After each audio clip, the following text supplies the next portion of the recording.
Welcome back to the 14th episode of Not Fully Qualified. I'm Sarah. And I'm Taylor, and this is our podcast about getting real about navigating adulthood, careers, and building a life together. So today we have a special guest, Kelly Tibbitts, and she's a life coach. She is the host of a Vibrant Life podcast that she started in 2020. She's been married for 30 years and she is the mother of three adult women. Kelly, thank you for being here. Thank you for having me. I'm so excited for this conversation. And Kelly and I actually met in our self-development coach, Kathy Heller's community. And I saw that she had made a post in the Facebook group saying that she combines Enneagram and Human Design, which both things I've been interested in for a while. Enneagram was actually the first personality test I took at my last corporate job. And then Human Design, I've just been exposed to being in Kathy's world and just found it fascinating.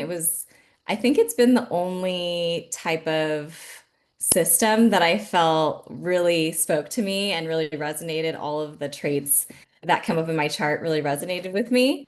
So, Kelly, why don't you explain, give us a little bit about your background and anything else you feel comfortable sharing? Oh, sure. Well, thank you, first of all, for having me on.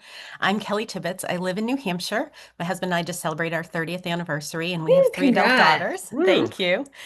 They live in California, Colorado, and outside of New York City. So we have really fun Wow. places to visit. My oldest daughter is also married, and so they are an economist and engineer, and my middle daughter works in sales. So they're all successfully flown the nest.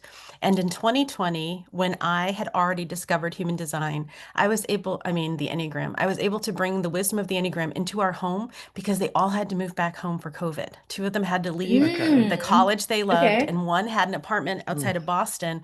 And Boston was one of those hot spots. And she went to Trader Joe's one day and there was no onions and no garlic. And she's like, maybe my mom's right. Maybe I should come back home. So we all come back home together, and everybody is in stress.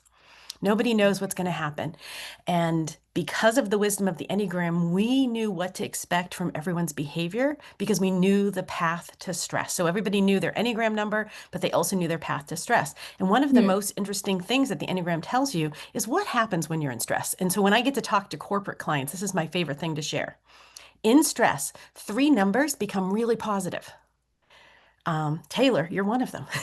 Three numbers become really logical. Sarah, you're one of those. And when you don't understand what happens in stress, it's hard sometimes to have a conversation where one person is positive and it's going to work out and tomorrow will be better. And one person is logical and they're like, let's not talk about, the best side of what could happen. Let's just be realistic. And so some people also get reactive, and neither of you are that. So Oh, we knew sorry. what was going to happen in Sorry. stress. That really served us while they came home. So that is part of why I became an Enneagram coach is the test is about 70 to 80% accurate. And so some people take Okay. the test and they end up doing the wrong work. And so when you did your Enneagram, you found out you were a one, and that served Hmm. you to know that you believe there's a right way and a wrong way to do things, and that manual lives inside of your body. It's a somatic knowing, but also other people don't have that manual. So they're not going to do life the way you do. And for Taylor to understand as a nine, his goal is to really find a way to peace.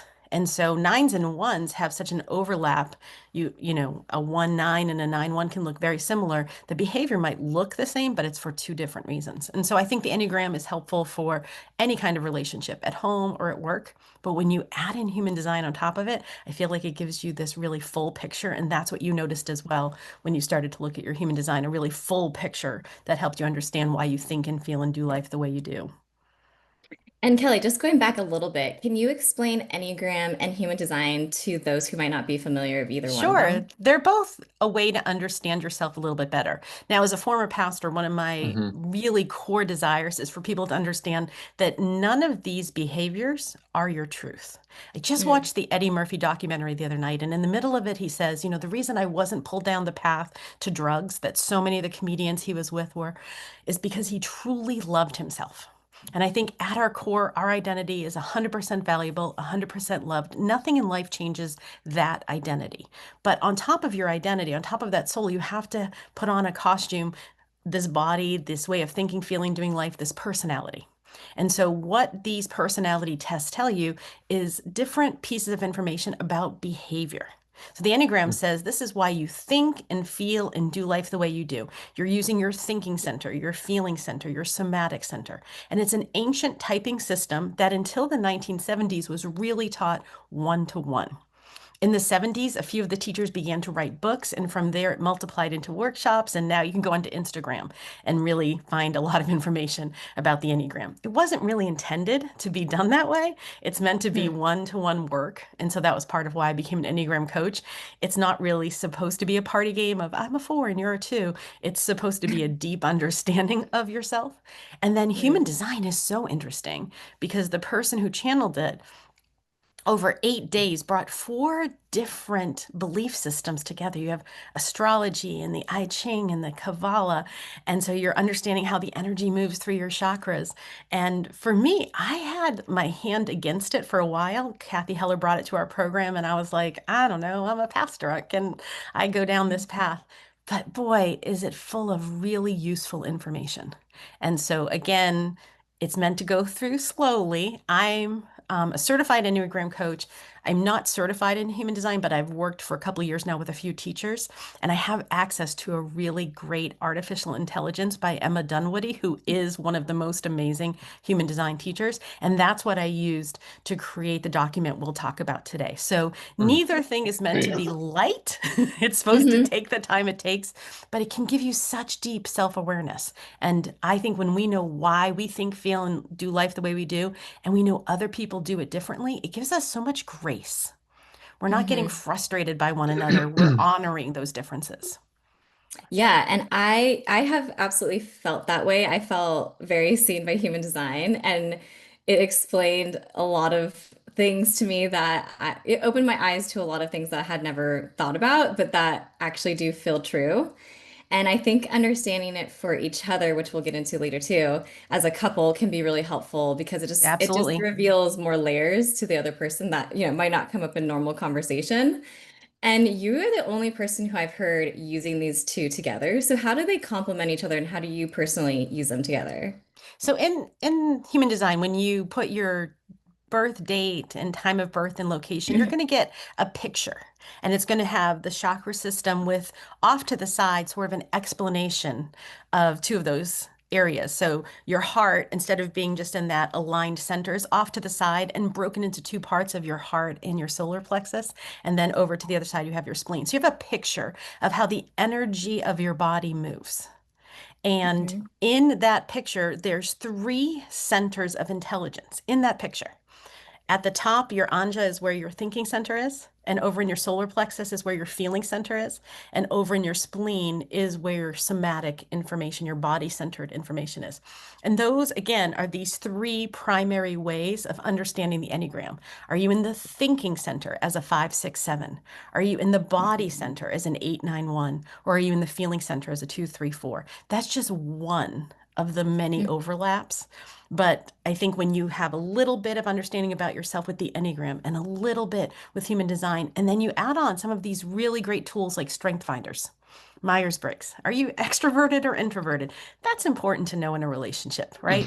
Are Mhm. you somebody who gets an energy from doing this, or do you lose energy from doing that? That can serve a lot Mhm. of people, whether you're in a relationship a few hours a day at work or constantly together in a marriage. So there is an Mhm. overlap, but there's so much nuance to it that really it's not something that you can say, if you are in the thinking center, this means you're a generator. It's not like that at all. Mm. It Yeah, is okay. looking at you and saying, as a projector who is an Enneagram 1, this is what you might notice. And for Taylor, Mm. as an Enneagram 9 who's a projector, this is what you might notice. And one of my favorite things that Emma Dunwoody says is hold this as an experiment. Just because somebody wrote it using these words, it might not be the way you would describe yourself. So, one of my big Mm. frustrations with the Enneagram was whatever teacher was teaching it was using words that were true for them. And we're so Mm. limited, right? Our American understanding of words versus another country's understanding. So, hold it as like a loose understanding until you begin to know yourself, and then let go of the things that don't feel true, or bring somebody Mm. in and have a conversation and say, are you noticing this? Because I don't see it. Because we are also conditioned. So there's the aligned true energy that you should be walking through life in, and then you're constantly being conditioned at work, with relationships, with what you see on TV. So even as we go through this today, you might say, that feels true. That doesn't seem true for me. I would look a little bit more into this, but I think I'm not going to put too Mhm. much energy into that. Yeah, when Mhm. we briefly talked before, you were touching on how sometimes even cultural influences can be another layer for this too, because obviously, like American culture is very different than Japanese culture, and that can have an effect on everything as well. Absolutely. In the during the COVID season, I was really active on Clubhouse talking about the Enneagram with people from around the world. And they would all say, Wow. you all sound like Enneagram threes. All of you Americans, it doesn't matter what number you are, you Yeah, are okay, No I all matter where can you sounding totally were. like see threes. that. Because that's Well, the it's American culture. Be productive. yeah. Ex Right. exactly, exactly. Okay, well, I'm excited to do a little bit of a deeper dive. Okay, so we already sent over, so I'm an Enneagram 1, which we'll go into, and Taylor's an Enneagram 9. Can you give us an overview of what that means for us a little bit individually, and then maybe even how it affects us as a couple? Sure. So just for somebody who hasn't heard about the Enneagram at all, there's 9 paths, 9 different ways of thinking, feeling, and doing in life. So think of a clock, but only 9 numbers instead of 12. The 8, Okay. 9, and 1 paths are all in the body. The 2, 3, and 4 paths are feeling their way through life, and the 5, 6s, and 7s are thinking. So you two already have this great foundational start of you're both somatically processing life. My husband is a thinker and I'm a feeler, so that's different for us. You two are both Mm-hmm. somatically processing it, but you have a why. Why do you think, feel, and do life the way you do? As a 1, you want to do the right thing for the right reason. And that's very different than an Enneagram Accurate. 3 who wants to be productive. They will cut corners, you will not. You want to do the Yeah, right thing that's for the so right true. reason. Now, what's the right thing? It's in your body. The manual lives inside of you. Yeah. It's a somatically created. So it's not like you can go to the library and pull it out and say, this is Right. why So it's there's right. no It ma lives inside of manual. you. Yep. Yep. But there is a manual, and there are things people should and shouldn't do. And it's very clear to you. It's like Mhm. so deeply in your body. Taylor is a 9, and what he would want is peace. Does that feel true? We haven't connected before. She just told me you were a 9. Does that feel true? I tend to like peace and non-confrontations. Yes. So, and the beauty of it is when you're in your healthy aligned energy, it's like you're sitting on the mountaintop and you can see all the different views. And so you have a deep understanding of, oh, well, that makes sense. I can see why that would work. And so, Ian Crone, who's one of my favorite Enneagram teachers, he said 9s make the best leaders because they really do have the Mm. capacity to open-handedly see the value in every different Mm. path. Where for Sara, it's a little more narrow. This one is the right one. The hard part, Taylor, one of my favorite people that explains the Enneagram is a musical group called Sleeping at Last.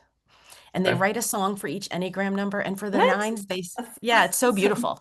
And they have everybody who's on that song is that Enneagram number. It's like wild how deep it is. But for 9s, his line is, I've spent more than half my life being less than half myself. And so Wow. part of your self-awareness growth path might be to notice, I want this. I don't like that.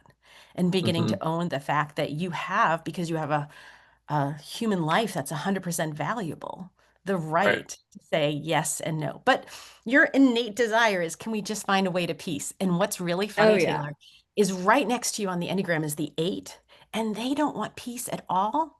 They are like this strong They're bull in the china confrontational. shop, and they love confrontation. So if you're in a conversation with them and you get really frustrated and your 8 wing comes out, they love it.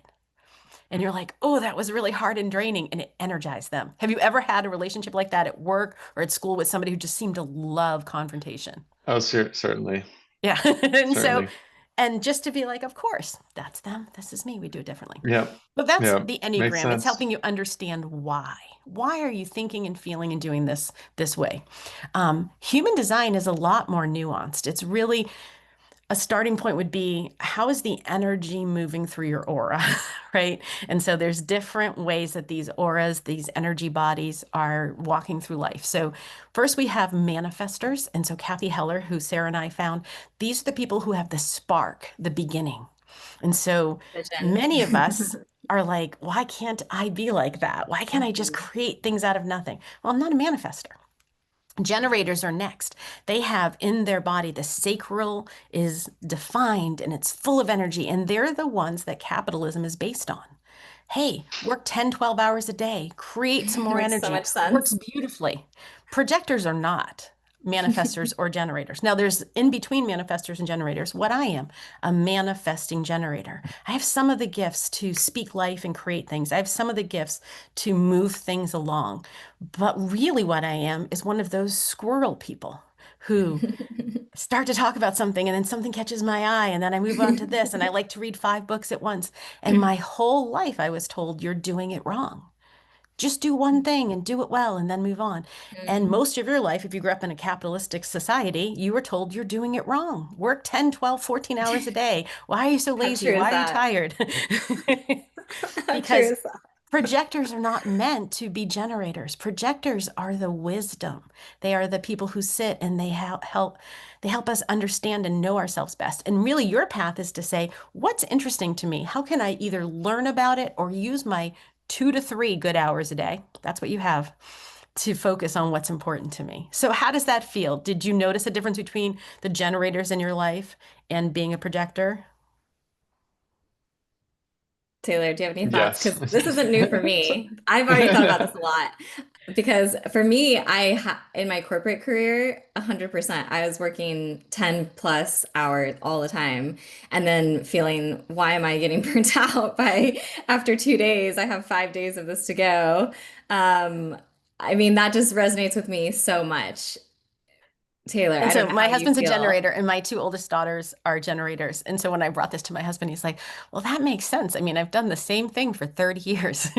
And my daughter, who's in sales, can do 11 hours of work and then go to the gym after, come home, take a shower, and go back out. Like just Oh my incredible gosh. amounts of energy, where projectors don't normally experience that. No, and we can see that. I mean, Taylor always jokes about how I'm always saying, I mean, you have to do all these chores, you have to do all these chores, and after a couple hours, we're both completely dead from doing And the chores.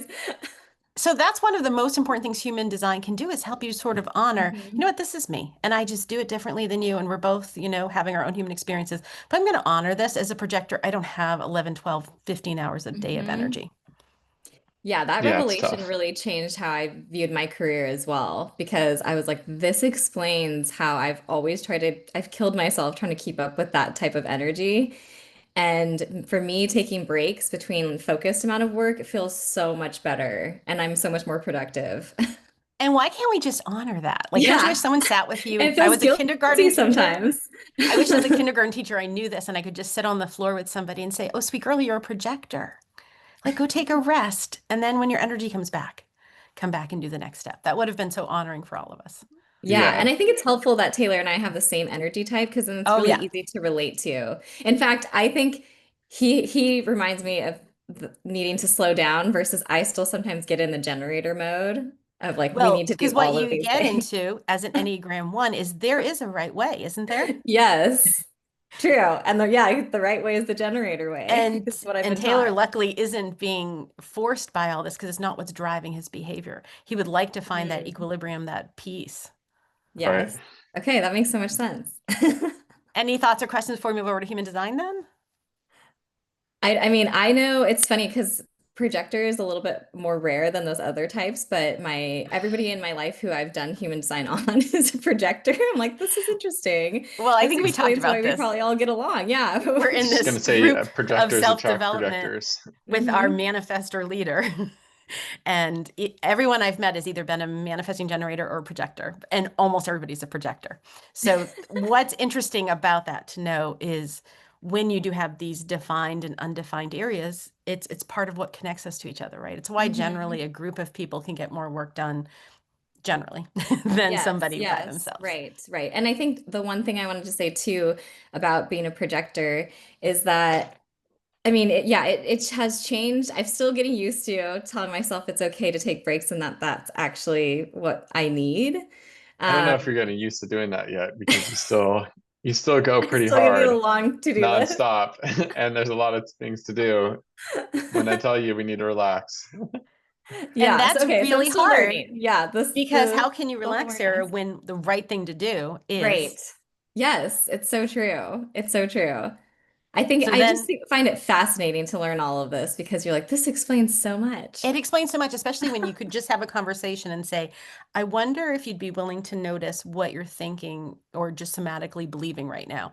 I think the right Mhm. thing to do is do every chore before you go to bed. And let's just look at it for a minute and say, but is it okay if when we're out of energy, we don't do that? And Right. begin to pull apart those ideas that have been around for so long. It feels true. That belief is Yes. deep. Yes. Yes. So true. Okay, so in human design, your energy is moving through these different centers, and we don't have enough time to go through all of them. So I just thought, it'd be interesting is you both are projectors, so you have that in common. You have the ability to rest and then work on what you're really connected to. But where you're different is what type of projector you are and your G center, which is sort of your identity. So Mm. Taylor is splenic, so his spleen is defined, and he's going to make his decisions from this spontaneous, quiet knowing. And you are an emotional projector, which means you have to allow the wave of emotion to not, you don't want to make the decision on the high of the wave or the low of the wave. You want to wait to neutral. So you two make decisions differently. Pretty accurate. Yeah, very accurate. And so, because Taylor's not processing life emotionally, he doesn't understand like the exhaustion of having to go up and down like this with the emotions. And because when you're at the high of the emotional wave, I'm also an emotional person, authority, it feels true, doesn't it? Like you said with the to-do list, like I'm at the top of my emotional wave. I think I can do 75 things today. Yeah. And he's not making his decisions that way. No, no, I think I'm logically looking at it and saying that's not gonna happen. Right. So you have more of a quiet knowing, and she Yeah. has more of this emotional wave. So that's one way you were different. Then, even though you're both Mhm. projectors, your profile is slightly different. So you're both ones first, which means you both enjoy learning. That's a great way to connect. Mm. That's, yeah, I Does love that feel that. true? Yes, I mean, definitely at least for me. I'm Yeah. obsessed with learning. And All the then the time. part you're growing into. So that part of you is known. You probably both did really well at school. You both like to read and go to workshops and learn. That part of you is known. The part that's less known and you're growing in your understanding of is Taylor is a 4, which means you creating community is going to be one of the most important things for you as you Mm. get things done. And Sara, you're like I am. I'm a 1-3. We're supposed to learn through trial and error. And I was so conditioned not to make mistakes that this has been a very hard 100%. undoing for me. I completely agree. I mean, leaving my corporate job, that going against kind of the right thing to do from my from my Enneagram side, but needing to at least go through it and then also being afraid of failure has been Yes. a lot of emotional roller coaster. But yet to say, okay, on this path that I'm on, I'm actually created, designed to acknowledge the mistakes and celebrate that that is how I learn. And I do think that's one of the things I'm excellent at is sort of making books and policies so that that mistake doesn't get repeated. So instead of avoiding the mistake to Mm. kind of see the value for me has been helpful. So how does that feel, Taylor? Do you feel comfortable in the idea that community networking groups of people around you is an important part of how you Yes, succeed? certainly. I've always loved working in groups on projects and growing up as a kid, or even in my professional life, tackling a group project at work is much more my speed than me hammering down by myself, closed door, till the wee hours of the night trying to get a project done or meet a deadline or anything And like that's that. so fabulous that you already know that and you're living it out. That's the whole point of all this is let's learn from this information and apply it. And you already are aware of it. So that's excellent. And then Yeah, the Kelly, G center is the next thing I thought we'd talk about. So that's sort of in the center of the picture. And for Taylor, it's undefined. It means in his picture, it's white. And in your picture, it's colored in. So his is undefined and yours is defined. And it's the identity, this consistency that shows up for you, Sara, in hmm your like internal compass, which again, matching up with that 1 is so interesting. Not everyone with a defined G center is a 1, but for you to say, hmm okay, I sort of have this compass that's directing me and this knowing of who I am. Mm. And for Taylor, less true of you. Do you find that you absorb other people's like opinions about you more, or do you feel like you've done your own work and you do have this consistent sense of identity and direction? I think I absorb a lot of people's opinions about, but I do have my own, sense of direction as well. I think it's a So little bit of it's both. just an interesting thing to notice is it's a lot easier for you to absorb this. And again, when you look at your pictures later, anything that's white in your picture, undefined, means you can absorb other people. And everything in life is 50-50. Nobody wants to be around somebody and every center is defined and they're not doing any work because they're still a human and they're 80 to 90% accurate at their best. Hmm. When Hmm. you have these open, undefined centers, it means you're naturally open to receiving information. That's great as long as you have your own identity and you're not taking their opinion and deciding that's more important than my truth. So, capitalism, you should be working 14-hour days. You're like, no, I'm a projector. I'm going to hold steady with my 3 hours. So, just to notice that it's a Hmm. little bit easier for you to notice your internal compass, your identity, and it's a little more something to be aware of that you, Taylor, can absorb other people's thoughts and opinions. And when you go back and look at your picture, you can look at all of these different areas and see that, Right. okay, this is where I absorb, this is where I'm solid and I'm not absorbing as much. But some people may be connecting to me there. That was one of the things my husband had an aha. He's like, oh, this is why I find this draining, this defined area when we're in a group of people. It feels like Hmm. people are literally pulling my energy from me because he has that defined center. So the Hmm. last thing I thought we'd talk about today is what do you need? So for Taylor to know, you know what, I need some consistency. I need people who reflect back who I am. I don't want people who are coming in with judgment and trying to change me. I want a Hmm. space where there's this trust, but I'm also allowed to be spontaneous. I don't want everything to be very rigid. Does that feel true? Would you change any of those words or ideas? No, that's pretty accurate. And then for Sarah to say, okay, you know what? I am an emotional human being and these waves serve me, but I have to feel the whole thing. I have to allow the whole thing and not make my decisions at the top or the bottom of the wave. I also need room to explore. And it's best for me to learn through experience and not to prevent myself from doing things simply because I might fail. Like the failing is the point. How does Hmm. that feel like it could even serve you at all in a relationship to know this little bit about each other? Oh, very helpful. Yeah, I think, I think it makes you like a little bit more patient. I mean, for us it's easy because we are similar energy types. I can imagine like you and your husband is sometimes you have to really be aware of it, of the other person's energy because it's different than your We own. are so lucky in the same thing. We have, so in the Enneagram, in addition to the 9 paths, there are three Mhm. subtypes, and we have the same subtype, which makes relationship easier. Okay, nice. And Yes. then almost everything in the human design, it's like, oh, we have the easy path together. And that is nice. Yes. Yeah, so it already feels like that's a little bit easy for us. But then understanding, the caveats, a little bit differences, the way and I can see it's, and I'm thinking of so many examples too of where I've seen those differences between us, where, yeah, like for example, just the chores instance, where I'm like, we need to do 100 chores today. And he's like, no, actually, let's just do, the top three and then we're good. Yeah. And So then it feels good for me. Like when I actually had take that rest, I'm like, oh my gosh, yeah, I did need this. But when I'm at the height of that, where I just get in a frenzy of it's like really hard to get her my to not do it. my yeah. Enneagram one just really takes over and is like, I have to do But this. how great now to have the language. You might be at the top of your emotional wave. Yes, Right. Can we yes. wait till you get Now I neutral know how to energy bring it to the down. side? And then also for Perfect. both of you to lean into, Taylor does have instant clarity because of his spleen. He has Mhm. that yes, no ability to make intuitive decisions. Yes, which I think he holds back from his nine sometimes because I'll ask him all the time, like, what's your, he's like, you decide, you decide. And then when he makes a decision, he's very clear about it, though. It just is at first, a lot of times he just does, he wants to do whatever the group wants to do or whatever I want it Yeah. to keep the peace. And Easy that's the going. fun part of learning this is like, huh, I wonder if I could try this in a safe place and see. Yeah, yeah, yeah, and dabble in it. I And mean, it's just fascinating to learn all of this. I think it's so fun to understand yourself a little bit more and understand each other yeah, in a deeper way. Again, that just doesn't come up in normal conversation. it does. It would be so nice. When I was a pastor, I did quite a few weddings, and I'm like, this would have been helpful to sort of hand everybody, here's a little book.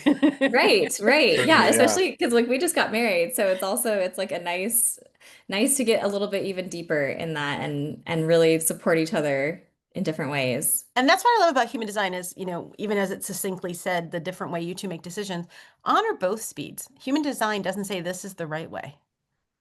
The Hmm. Enneagram doesn't Yeah. say this is the Yes. right way. It's Yes. like Right. honor the reality that we're all doing our design, Hmm. and not to be invalidating one another, I think is really, really powerful. And I just want to hear a little bit because we don't have children, but I've always found it fascinating.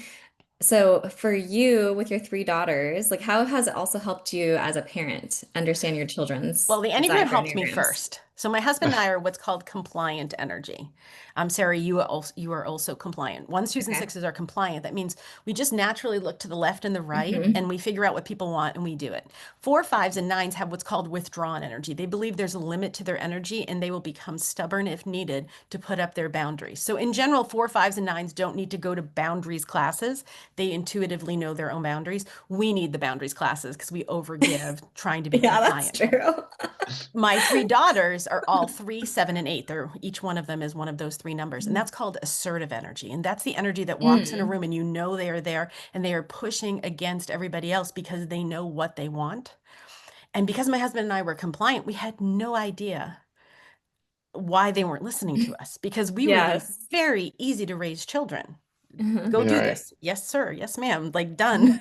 And our children are like, you don't want me to touch that? Okay, here we go. So we didn't learn this till they were older, but it has been very helpful to parent adults Mm. to really keep the boundaries there and know as a two, I was a great mom of toddlers. Like it was my sweet spot. Mm. But to not smother adults has been a lot of work. I've needed coaching and some therapy because it's not Mhm. healthy for me to Mhm. step into their lives. They're independent. And, if they ask me a question, I'm free to answer it. But if they're not asking, I'm not really supposed to put my words out there. And that was new. That wasn't how I was raised. So it was just very interesting for me to honor their assertive energy, see Mm. it was there from birth. And it could have been really helpful to know when they were younger. Oh, I'm Yeah, it could have sure. made your life a little easier, A lot probably. easier. A lot less arguments, I'm sure. Well, and Yeah. just to know they love the argument. Like I know Mm. that's hard for the three of us to Mm. understand, Yes. but it's like a roller I've worked with coaster. eights. Some people love a roller coaster. I just Yeah. don't enjoy it, right? Some people love a good confrontation, right? Like it Yep. energizes them. Yep. For Taylor, you do have an 8 wing, so just to be aware of that, like you can go over to that Hmm. energy, but it will exhaust you because that's not your natural place. But for an 8, it Hmm. will energize them more. Right. So yeah, that's a very interesting thing about the Enneagram is unless you're really in an unhealthy place and really need some therapy and maybe even Yeah. medication, you're going to move into these different behaviors. Hmm. But what the Enneagram is primarily trying to tell you is why. Hmm. Hmm. And the human design is trying to say, where is your energy moving? Where are you open and receptive? Where are you kind of defined? And Hmm. how can you use that information for yourself to first have your own back? As a projector, I'm not going to live a generator life. Hmm. I understand myself. But it doesn't mean you won't be incredibly productive. Like you said, when you rest and then work, you're incredibly productive. So true. I mean, obviously this has benefits in the family life for Yeah. sure. I think for sure professionally as well. It opened my eyes when I realized at my last job, pretty much everyone I worked with was eights. And I'm like, Ah, oh, this is why everyone loves to debate and just get into it in the meetings. And I'm like, what is happening? I because don't want in their any part body, of the way this. you know right from wrong in your body, they have a sense of justice. Yeah. Oh yeah. And and it's funny because you're seeing the same situation from two different lenses. Yep. And without self-awareness, no one's willing to learn from the other. But what a gift when we can Right. do that. Right. Yes. No, it changed my, because before I was like, oh my gosh, they all just get into it every single time we have a meeting. Like, do they not like each other? Are they just in a bad mood? And then after I realized that, I'm like, oh no, this is just how they all are. I'm the odd one out. So this felt like a productive conversation to them versus for me, I thought it was horrible. But also, one of the things I really love about coaching women is helping every woman to know because we're 100% valuable, right? Hmm. And I'm not saying men don't intuitively need this as well. But for women in particular, to know that when you show up somewhere and someone's not honoring the light in you, like I love that Mm, sentence from yoga, like the light in me sees and honors the light in you. It's also on them to grow in self-awareness and say, you know what, having this Enneagram 1 in our energy, every time we do this, it is draining her and affecting her the rest of the day. Or when I come to her in a conversation with my aggressive 8 energy, mhm. instead of honoring assertive energy, this is the consequence of it. I don't want people to hear us and be like, oh, well, I'm a 9. I just have to let people treat me like a doormat. No, Yeah, like yeah. everybody's self-awareness Right. should lead to the honor of the other. Right, right. No, I love that. I love that. And being a yoga fan too, I love that saying as well. Well, Kelly, this has been so interesting. I found it fascinating. I'm obsessed with these kind of like personality, just getting to know yourself on a deeper level because I think it opens your eyes to a lot of things in a lot of ways you can become even more aligned in your own life. And it is very fun to learn about each other and kind of get the feedback of like, does that resonate with you? And or I can totally see like this makes so much sense now of why you're like this and I'm like this. So thank you for sharing. That was so fun. And can you tell our listeners where they can find you? Sure. The easiest way is kellytibbitts.com, Tibbitts.com. I'm certified in the Enneagram and in Pat Lencioni's tool called The Working Genius. And so I have some free resources there. And then I have a podcast called Live a Vibrant Life. And by the time this comes out, I'll be celebrating my 150th podcast. So that's pretty exciting. Whoa, that's Oh, there awesome. you go. Congratulations. I Thank mean, you. 5 years and that's amazing because we just started, so that already feels like so far away, but way to go because that's incredible. And Kelly is awesome. And that's it for our 14th episode. If you enjoyed it, please like, subscribe, and review and share it with a friend who might also find it interesting. Where can people find us, Tay? Oh, you can find us on YouTube, Instagram, and Apple Podcasts at Not Fully Qualified. So thanks for tuning in to Not Fully Qualified, where none of us really know what we're doing, but we're doing it together. See you next time.